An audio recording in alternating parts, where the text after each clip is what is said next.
الحمد لله الحمد لله كفى الصلاة والسلام على من اصطفى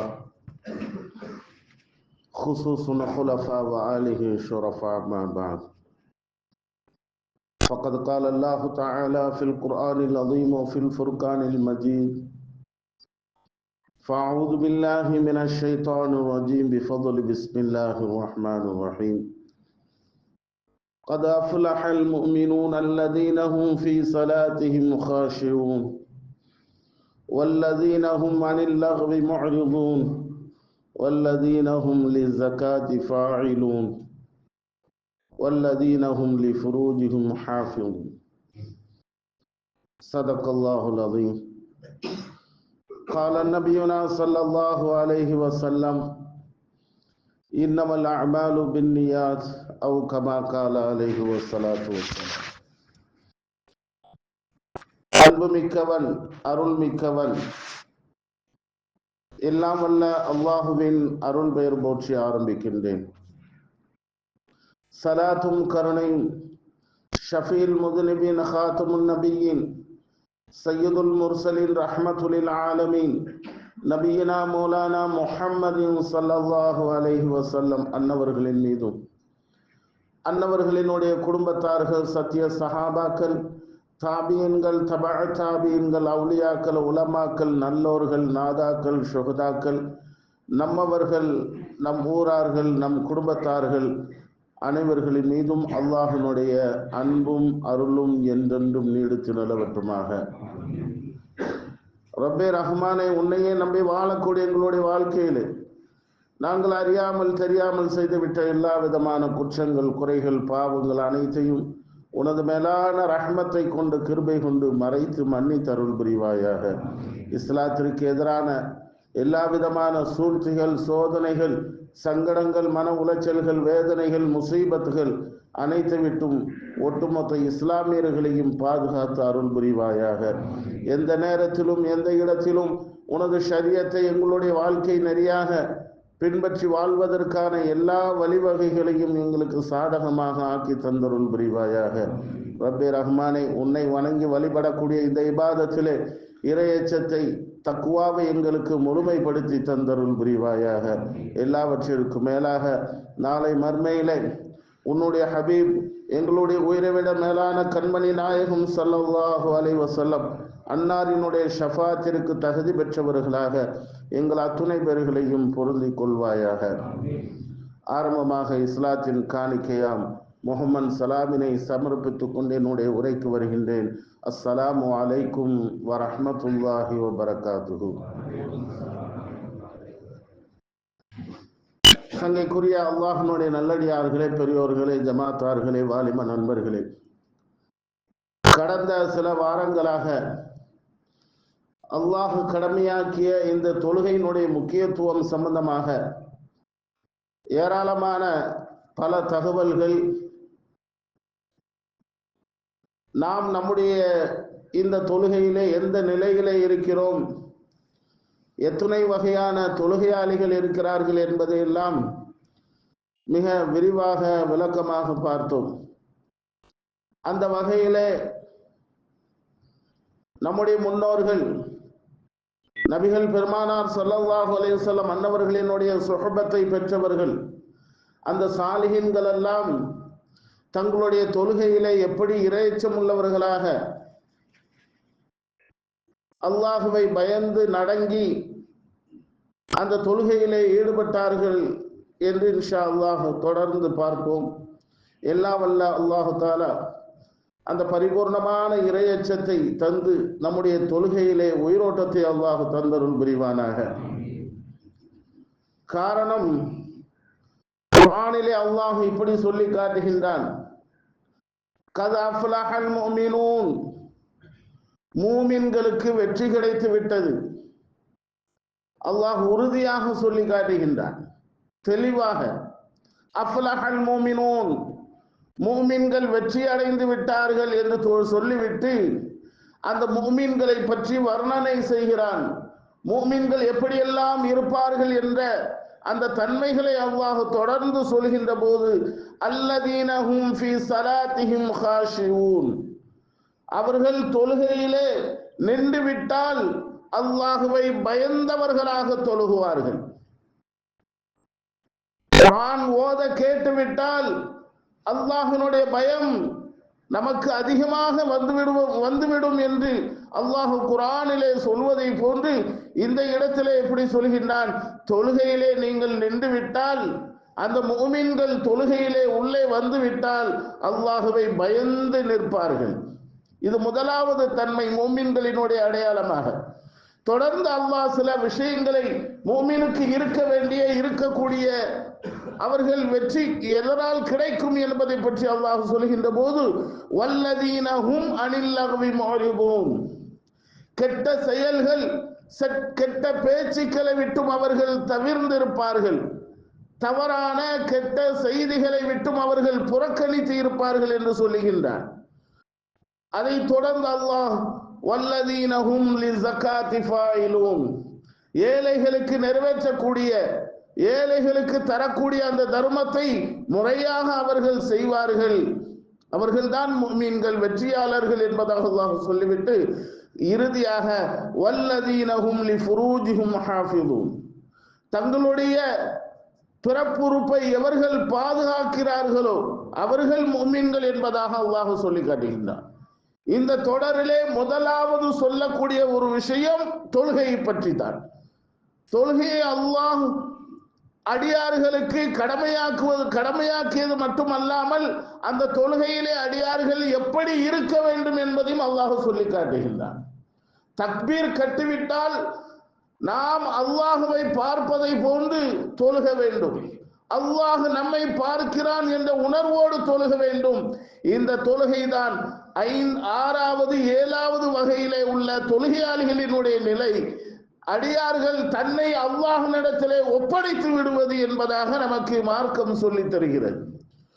Abu Bakr Siddique ரலியல்லாஹு தஆலா அன்ஹு அன்னவர்கள் தொழுகையிலே நின்று விட்டால் முழுக்க அல்லாஹ்வினுடைய அச்சத்தால் பயத்தால் அழுது கொண்டே இருப்பார்கள் என்பதாக ஏராளமான சரித்திரங்களிலே வரலாறுகளிலே நம்மால் காண முடிகிறது. ஆனந்த பரவசம் அடைவார்கள். தொழுகைதான் அவர்களுக்கு மிக இலக்காக முக்கியமாக நினைத்தார்கள். தொழுகை நின்று விட்டால் அவ்வளவு சந்தோஷம் அடைவார்கள். தொழுகையின் பக்கம் அவ்வளவு ஈர்ப்பு தன்மை இருந்தது. ஆனால் நம்மிலே தொழுகை எந்த லெவலிலே, எந்த அமைப்பிலே, எந்த நிலையிலே நாம் தொழுகைகளை வைத்திருக்கிறோம் என்பதையும் நாம் கொஞ்சம் சிந்தித்து பார்க்க வேண்டும். 2ஆம் கலீஃபா ஹஜ்ரத் உமரை ஃபாரூக் ரலியல்லாஹு தஆலா அன்ஹு அன்னவர்கள் ஃபஜ்ருடைய வேளையிலே லுலு என்ற ஒரு கொடியவன் கத்தியால் குத்திவிட்டான். உமர் ரலியல்லாஹு தஆலா அன்ஹு அன்னவர்கள் தொழுகையிலே நின்று கொண்டிருக்கிறார்கள். தன்னை குத்தியது யார் என்று கூட நினைவு இல்லாமல், உணர்வு இல்லாமல், தொழுகையினுடைய முக்கியத்துவத்தை கவனித்து அருகாமையிலே இருந்த அப்துர் ரஹ்மான் இப்னு அவுஃப் ரலியல்லாஹு தஆலா அன்ஹு அன்னவர்களை முன் சஃபிலே இருந்து இழுத்து தன் இமாமத் செய்யக்கூடிய அந்த இடத்திலே கொண்டு இழுத்து விடுகிறார்கள். தனக்கு கத்தி குத்துப்பட்டிருக்கிறது. மிகப்பெரிய ஒரு காயம், ரணம், வலி, கடுமையான ஒரு சிரமத்திலே இருக்கக்கூடிய அந்த சமயத்திலே, உணர்வு கூட இல்லாத அந்த சமயத்திலே தொழுகையின் பக்கம் கவனம் செலுத்தினார்கள். இந்த தொழுகை வீணாகிவிடக் கூடாது, இந்த தொழுகை முழுமை அடைய வேண்டும் என்பதற்காக அருகாமையிலே இருந்த அப்துர் ரஹ்மான் இப்னு அவுஃப் ரலியல்லாஹு தஆலா அன்ஹு அன்னவர்களை இழுத்து இமாமத் செய்யக்கூடிய அந்த முஸல்லாவிலே கொண்டு இழுத்து விட்டு மயங்கி விழுந்து விட்டார்கள். எவ்வளவு பெரிய ஒரு இறை அச்சம் என்பதை நாம் உணர வேண்டும். நம்முடைய தொழுகைகள் எல்லாம் எப்படி இருக்கிறது? கொஞ்சம் சத்தம் போட்டால் போதும், அப்படியே திரும்பி பார்த்து விடுகிறோம். என்ன நடந்தாலும் சரி, ஆபத்தா தொழுகையே விட்டு போகக்கூடிய அளவுக்கு நம்முடைய நிலை இன்றைக்கு இருக்கிறது. மயங்கி விழுந்தார்கள். தொழுகை நடைபெற்று முழுமை அடையக்கூடிய சமயத்திலே மயக்கம் தெளிந்து விழுகிறார்கள். விழித்த உடனேயே அவர்கள் கேட்டது தண்ணீர் கேட்டார்கள். உது செய்வதற்காக தண்ணீர் கேட்டார்கள். மயக்கம் ஏற்பட்டு விட்டால் உது முறிந்து விடும்.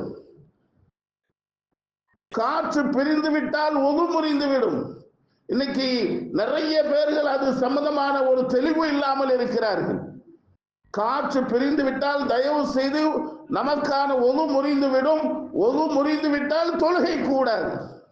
உமரை ஃபாரூக் ரலியல்லாஹு தஆலா அன்ஹு அன்னவர்கள் மயக்கு முற்றதான், ஒது முறிந்து விட்டது, ஒது செய்வதற்காக தண்ணீர் கேட்கிறார்கள்.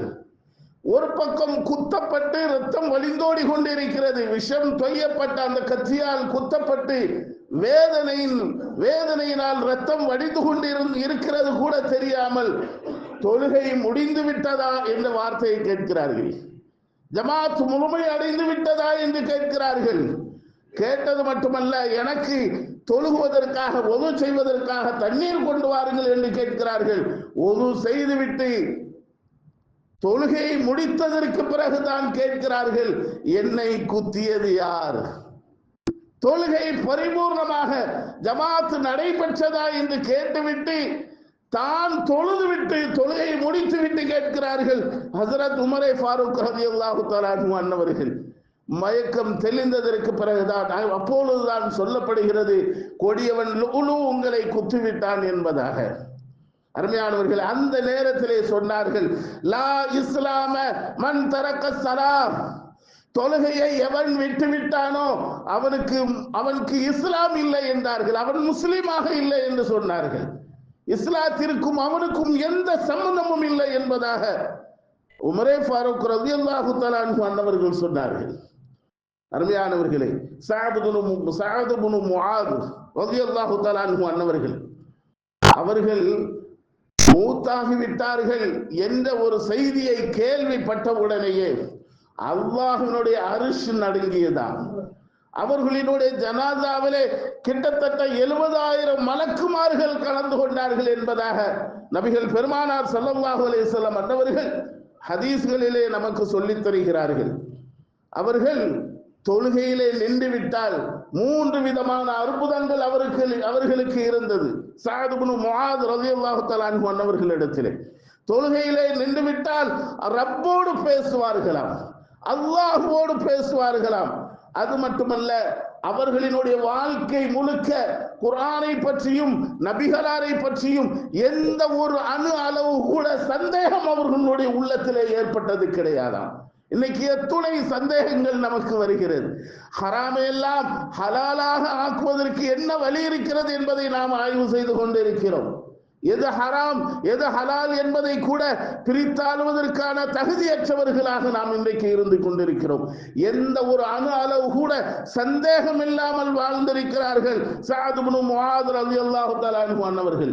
யாருடைய ஜனாசாவிலாவது அவர்கள் கலந்து விட்டால், அவர்கள் துஆ செய்தால் மறுநாள் கனவிலே அவர்களினுடைய துஆ ஏற்றுக்கொள்ளப்பட்டதா என்ற அறிவிப்பு அவர்களுக்கு கிடைக்குமா?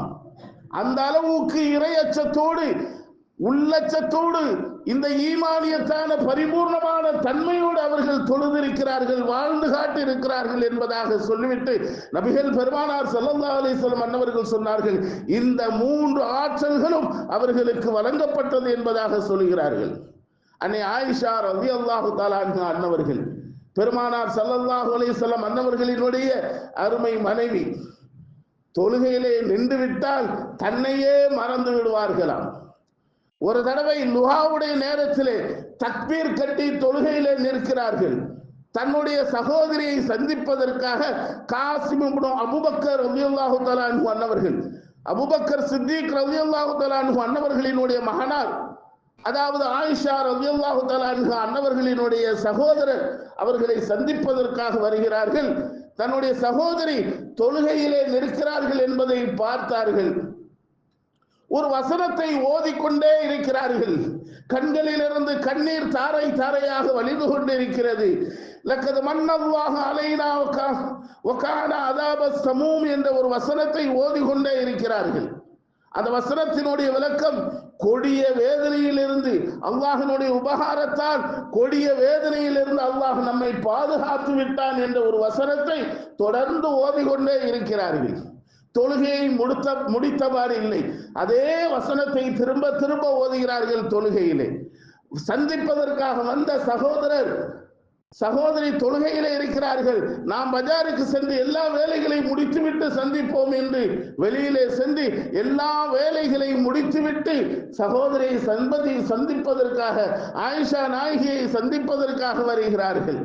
லுகர் நேரம் முடியடையக்கூடிய நேரத்திலே வந்து நிற்கின்ற போதும் கூட அதே வசனத்தை அழுது கொண்டு திரும்ப திரும்ப ஓதுகிறார்கள்.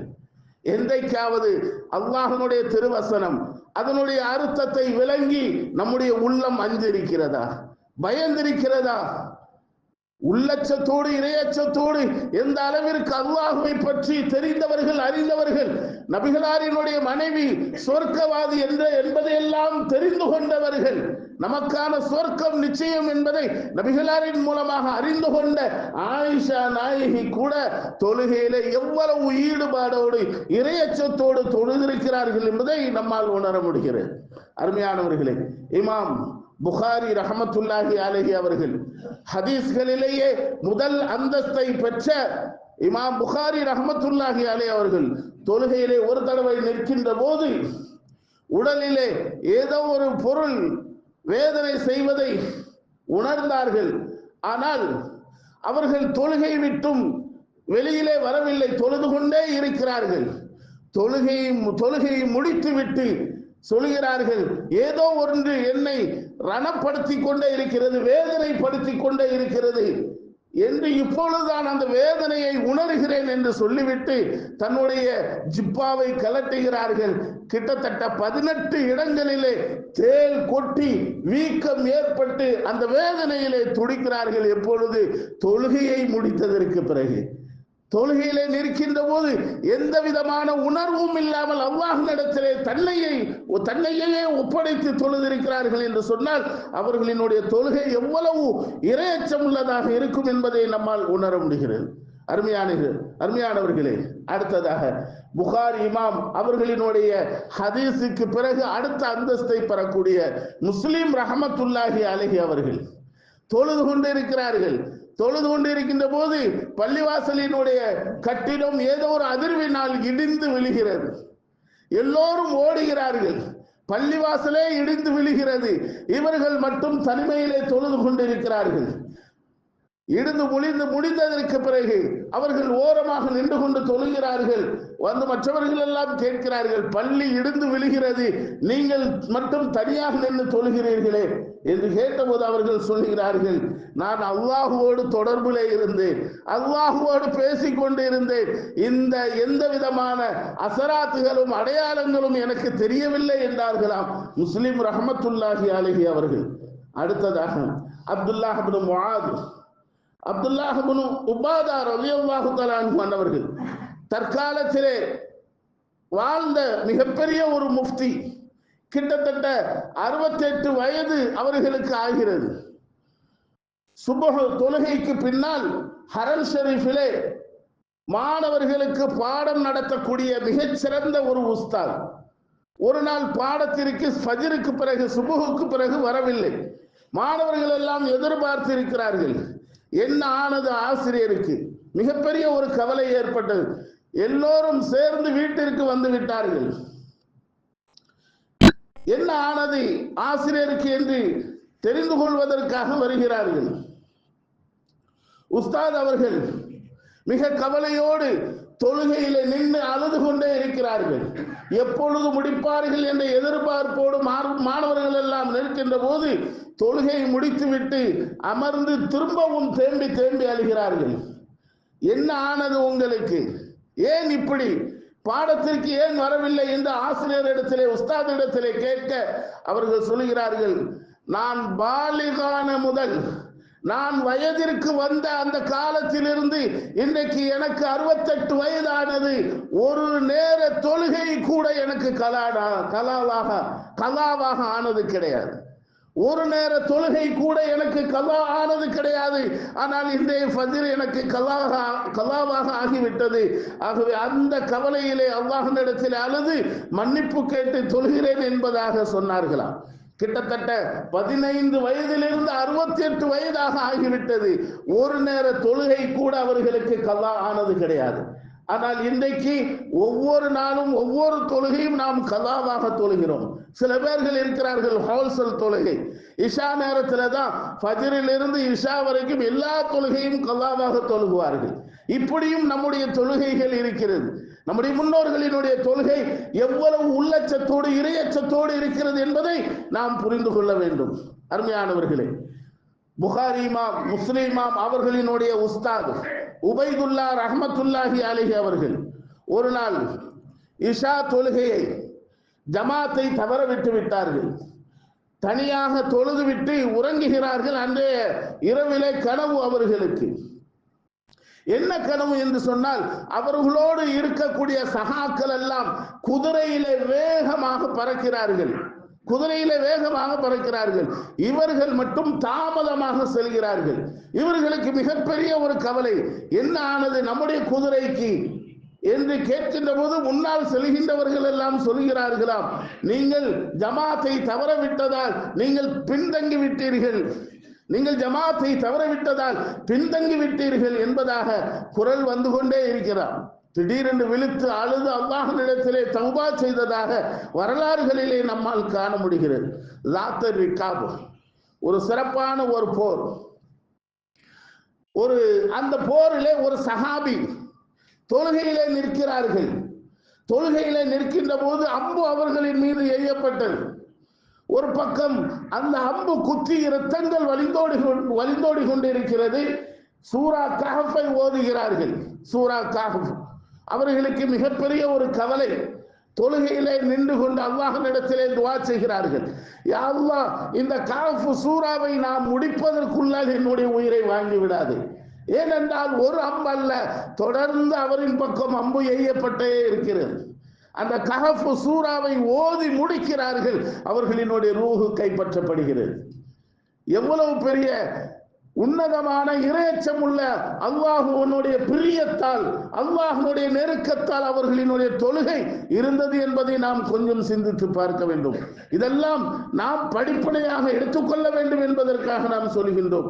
அருமையானவர்களே, அபு துஃபைல் ரலியல்லாஹு தஆலா அன்ஹு சஹாபாக்களிலேயே கடைசியாக மரணமான மௌத்தான ஒரு சஹாபி, கடைசியாக மரணித்த ஒரு சஹாபி அபு துஃபைல் ரலியல்லாஹு தஆலா அன்ஹு அன்னவர்கள் முஆவியா ரலியல்லாஹு தஆலா அன்ஹு அன்னவர்களை சந்திப்பதற்காக ஒட்டகத்திலே வருகிறார்கள், குதிரையிலே வருகிறார்கள்.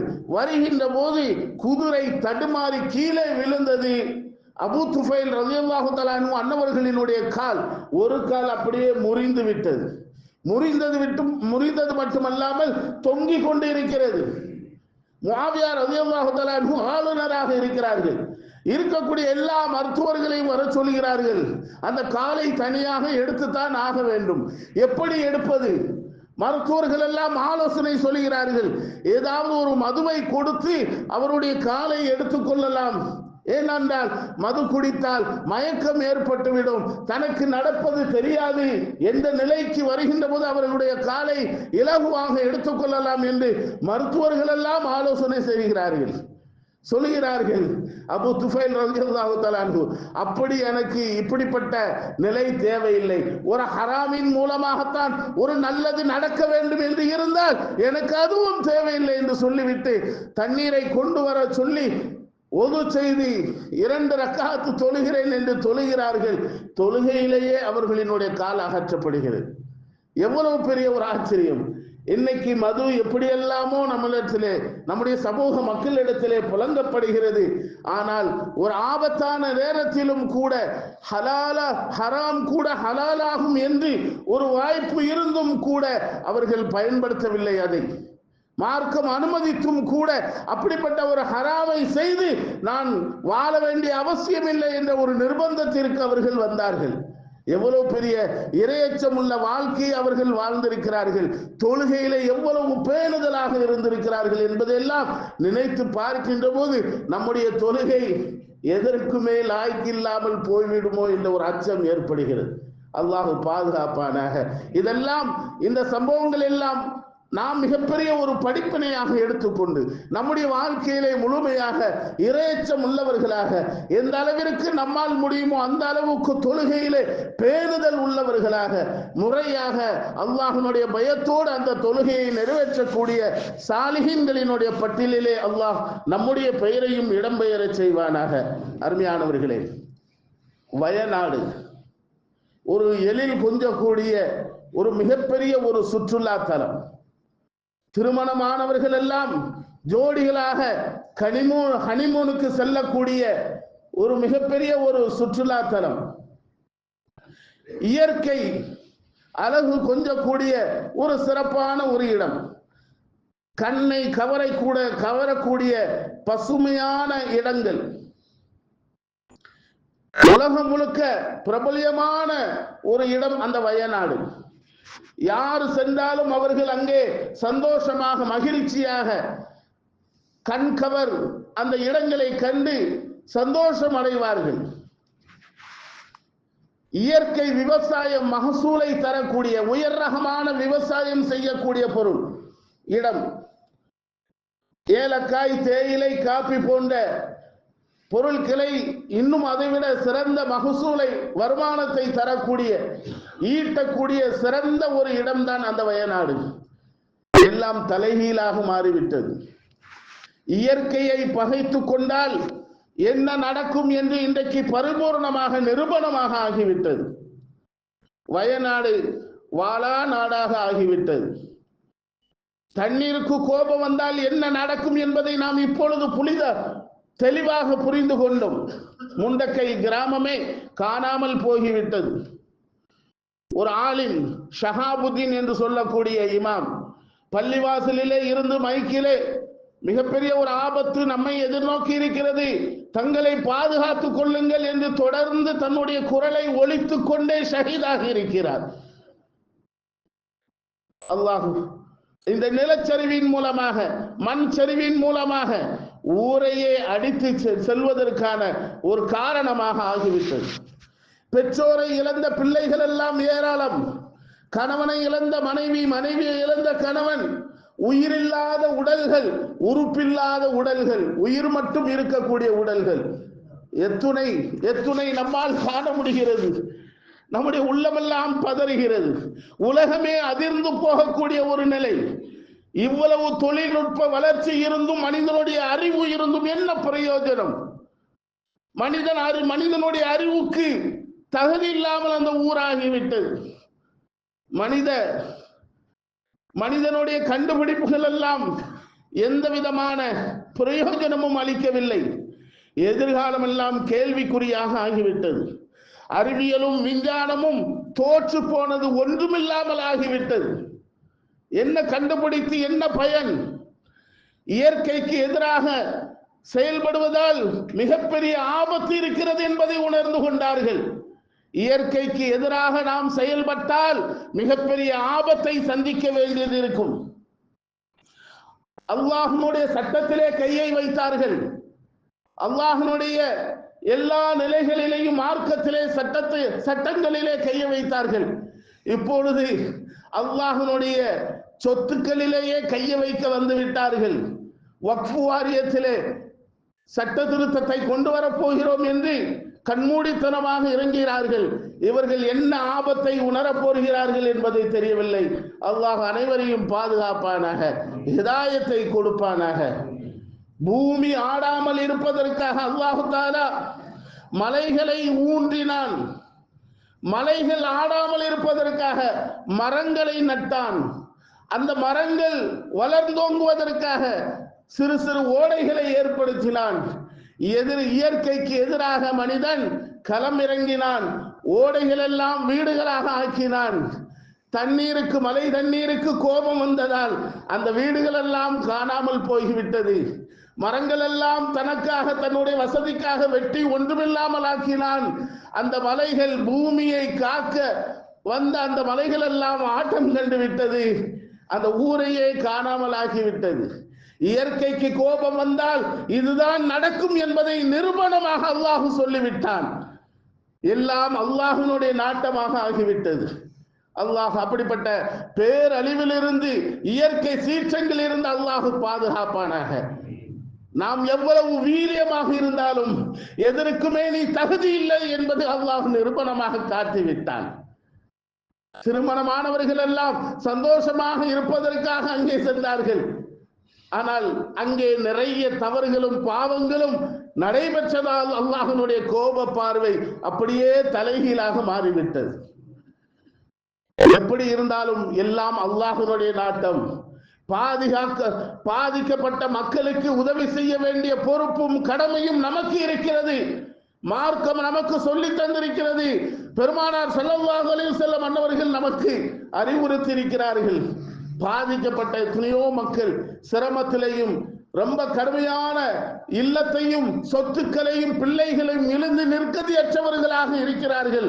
மார்க்கம் நமக்கு வழிகாட்டி இருக்கிறது. நபிகள் பெருமானார் ஸல்லல்லாஹு அலைஹி வஸல்லம் அன்னவர்கள் சொன்னார்கள், பாதிக்கப்பட்ட ஒருவனுக்கு யார் உதவி செய்ய செல்கிறார்களோ அவர்களுக்காக 75,000 மலக்குமார்கள் தங்களுடைய இறக்கைகளை விரித்து அவருக்காக துஆ செய்கிறார்கள். உதவி செய்ய செல்லக்கூடியவர்களுக்கு உதவியை நிறைவேற்றிவிட்டால், அவர்களினுடைய தேவையை பூர்த்தி செய்து விட்டால், பரிபூர்ணமாக ஆக்கிவிட்டால், நபிகள் பெருமானார் ஸல்லல்லாஹு அலைஹி வஸல்லம் அன்னவர்கள் சொல்லுகிறார்கள், ஒரு ஹஜ்ஜி உம்ரா செய்த நன்மை கிடைக்கிறது என்பதாக. அல்லாஹ் பாக்கியமாக ஆக்குவானாக. ஹசன் ரலியல்லாஹு தஆலா அன்ஹு அல்லாஹ்வுடைய இறை இல்லத்தை தவாப் செய்து கொண்டிருக்கிறார்கள்.